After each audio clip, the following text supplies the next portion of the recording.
Well, folks, in today's video, we're going to be doing something a little bit different than usual. We're going to be unboxing and having a look at a Frateschi AC44i locomotive.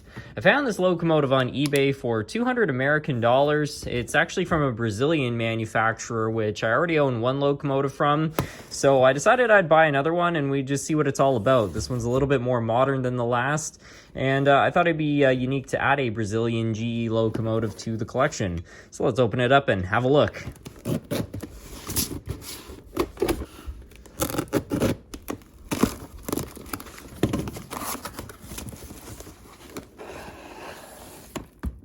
So here is the locomotive. You can see right off the bat that this is an undecorated model. The locomotive is sort of similar to a Dash 9 or an AC4400 with some minor changes for the Brazilian market.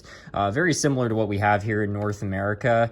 Anyways, just looking at the box, there's really nothing too wild. It's by Frateschi, which obviously here is a little bit of a less common brand, but I did find one of their locomotives at a train show, which is actually how I heard about them. Anyways, let's get this thing out of the box and see what we're dealing with. I'm really excited because this is way different than anything I've really ever seen before. So I got some various handrails and different drawbars, things like that, and a whole bunch of instructions. Really only the pictures are going to be useful for me because obviously I can't read any of this. But yeah, we got a bit of a parts diagram. That's always helpful. Really not a whole lot of information. Everything is quite straightforward. Anyway, we'll get this thing out. And right off the bat, it looks okay. The paintwork overall looks pretty crisp. I am seeing the tiniest bit of overspray right here, but really nothing too bad. We have got actual numbers on the boards. I like to see that. The lights look okay. We've got a bit of a foreign style coupler. I don't know if we can upgrade that or not to a standard Katy, but we'll try. Yeah, overall it doesn't look too bad. Why don't we take this thing over to the workbench? We'll get all the handrails and everything else on it, and then we'll go from there. I should point out too, there actually is a driver in the cab, so the detail off the bat really doesn't seem that bad. Anyways, let's go decorate this thing. This is reminding me a little bit of like a Kato locomotive in the sense that you have to decorate it up.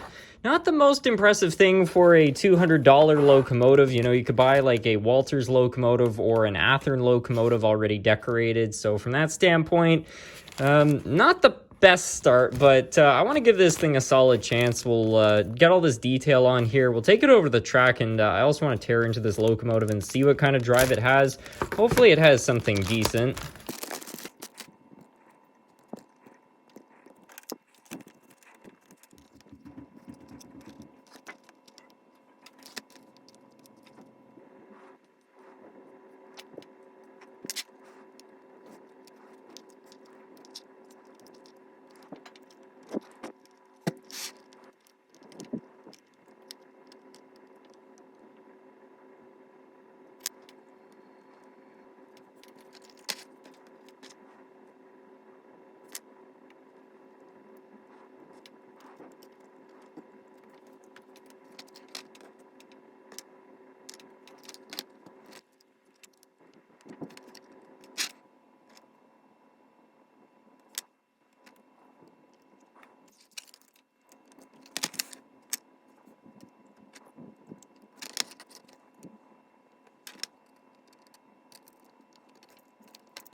Well, I think at this point, now that we've got the locomotive all decorated, we can take it over to the track and actually test it out for the first time, which is something I'm really excited to see.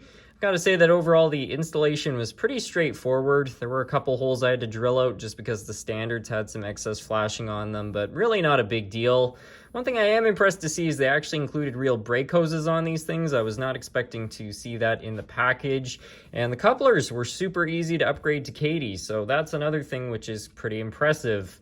I really wish that they included grab irons to install. I think it would make this locomotive look a lot better, but it's really not too big a deal. Anyways, let's take this thing over to the track and see how it runs. I'm really curious to see how this thing is going to run. From some of the reviews I've read online, these things can be decent runners, but Let's find out for ourselves here.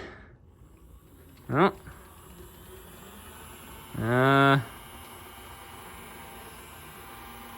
That's weird. It seems like we're having a bit of a traction issue.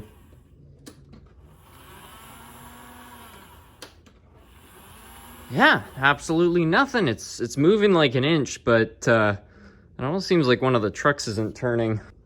So I just had a bit of a closer look at this thing, and what seems to be going on is that the rear truck is turning, but the front truck isn't, and it's also not sitting on the track right here in this corner. So I'm thinking that there's probably some sort of a drive shaft which has popped out maybe during shipping.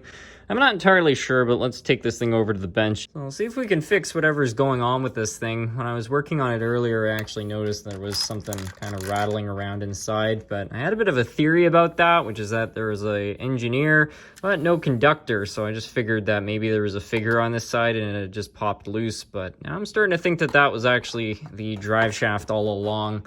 So we'll try to crack this thing open, see if we can get down to the motor and sort whatever's up with this.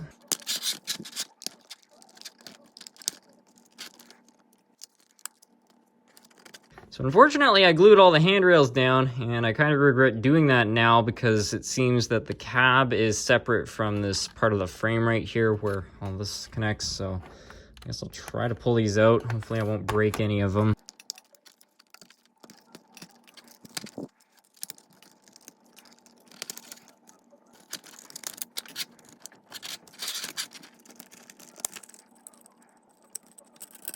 All right, there we go. And, well, there's our problem right there. The drive shaft is completely gone. Hopefully we can find that.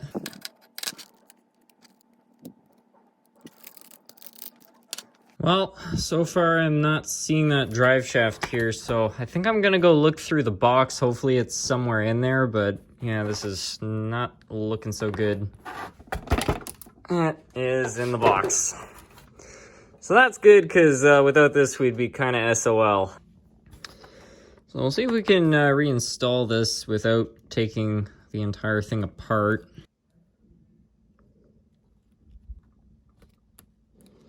Okay, so you can kind of see how that could have popped out during shipping. So really not a big deal. I guess we'll take this drive over to the track. We'll just test it out before we go reinstalling it. It also looks like this board is completely loose, which might let that kind of move around. So that must have been what we heard.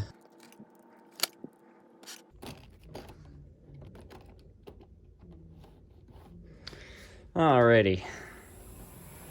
That's a little more like it.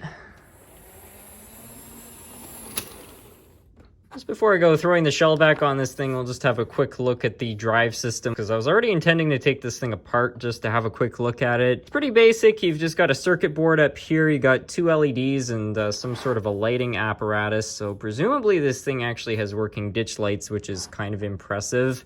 What we can see right here too is we've got a resistor. I think that that's just to protect the LEDs. I don't see any diodes. I think that basically how the directional lighting works is that the LEDs can only pick up power from one side. So instead of using a diode, they just put two LED bulbs on it and let that do the job. Down here we got two motors. I suspect they're 3 poles. They don't look like anything too special. One thing that is nice to see though is a couple of brass flywheels that will probably improve performance quite significantly.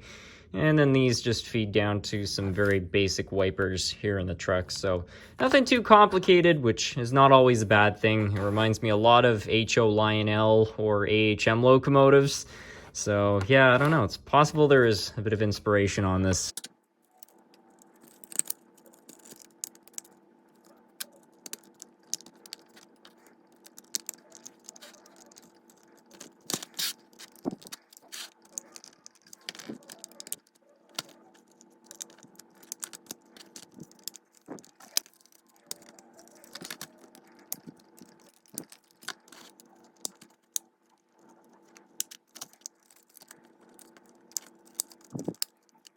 Okay, so I think I just made a bit of an important discovery. You've got a clip right here and a clip right here.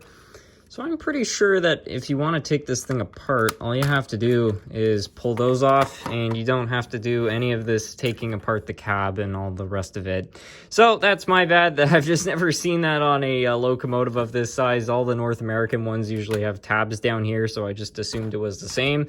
But to anybody who buys one of these, that's just something you'd probably want to note.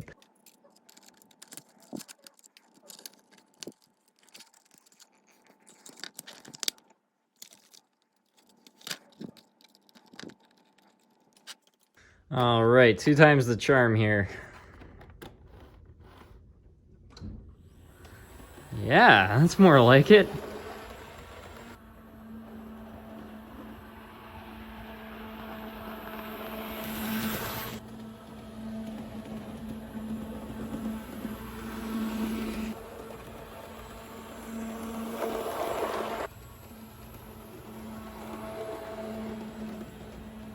Well, I've been running this thing for about 5 minutes now, and it's been pretty good. It's fairly quiet. The current draw is in check. I can't say that the headlight is terribly bright, so I don't know if that piece of plastic popped off again. Why don't we hook this thing up to some cars and see what the pulling capacity is like, because that's what I'm really curious to see.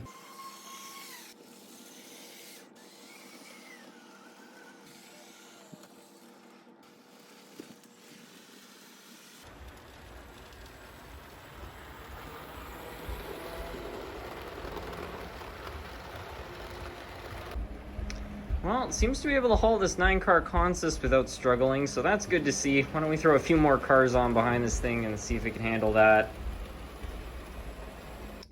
So now we've got 9 cars plus 6 intermodals, and some of those intermodals are pretty heavy. They're made of metal, so let's see if it can handle that. Yeah. It's struggling. It's a lot of weight.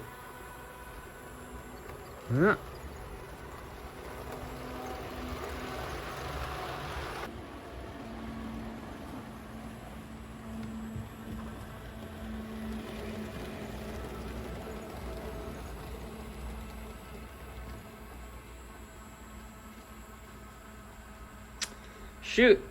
All right, I removed 1 intermodal car. Let's see if that's enough to get this going again. Okay. Yeah, it seems to be the right number. So this thing seems to be doing a pretty good job at handling these 14 cars. As I mentioned, there are a couple metal ones in here, so if we removed those and made the train a bit lighter, it could probably haul around 20 cars, which to me seems decent. It's certainly nothing remarkable, but I don't intend on hauling anything more than that. Take with that what you will. Anyways, I think at this point, now that we got it running well, we'll just kind of let it roam around the layout, and I'll get some different rail fanning shots for all of you.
I'm curious to see what kind of low speed this locomotive has.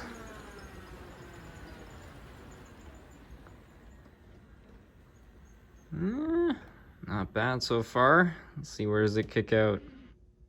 Right there. Yeah, so the low speed performance is really not anything out of this world. It's not horrible, it's running consistently, it kicks out a little bit early, so it's definitely being bottlenecked by those 3-pole motors. Well, folks, I think that's going to be about it for today's video. I hope you all enjoyed. I certainly enjoyed getting to unbox and test out this locomotive today.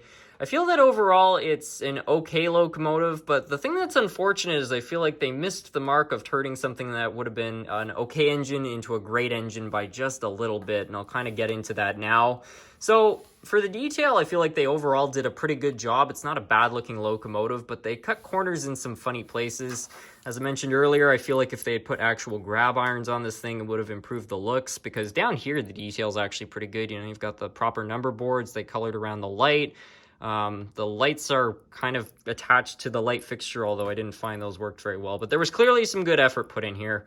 But then as we go to the top of the cab, you can see that they've got this really bulky mirror here, which I find looks out of scale. And instead of putting an actual divider here, they just kind of carved one into the glass, and I just don't find it looks right. At certain angles, you can't even really see it, and it just makes it look like one great big window. So I feel like if they had just added a divider, they could have made this whole section look a little bit better. Even just remove the mirror and maybe just have it as a part you could attach on. So from that standpoint, you know, again, they just missed the mark by that little bit. Now, for the drive overall, I think that it's pretty good. It's fairly straightforward. It was running efficiently. However, those two motors, they did kick out a little bit early, and I feel like if they had just put a proper motor in this thing, they really could have made it a much better locomotive. I find it strange because they bothered to put in 2 proper brass flywheels, which, you know, is actually kind of a nice detail. So from that standpoint, it's good, but those cheap motors definitely kill the performance of it quite a bit. So I wouldn't say it's a horrible locomotive. I think for the money, if you could actually get it for the proper MSRP, which is about $90 American, for an engine of its size and the fact it's sort of a niche thing, it's not horrible. But with those few upgrades, it would make an okay engine a great engine. So hopefully they'll retool this thing at some point and improve it a little bit. Only time will tell. But for now, that's kind of where I stand on it. Anyways, I think we'll finish things off there. Let me know what you think of this thing in the comments. I'm really curious to see what everybody else thinks of this thing, because I think it's certainly quite different from what we see here typically in North America.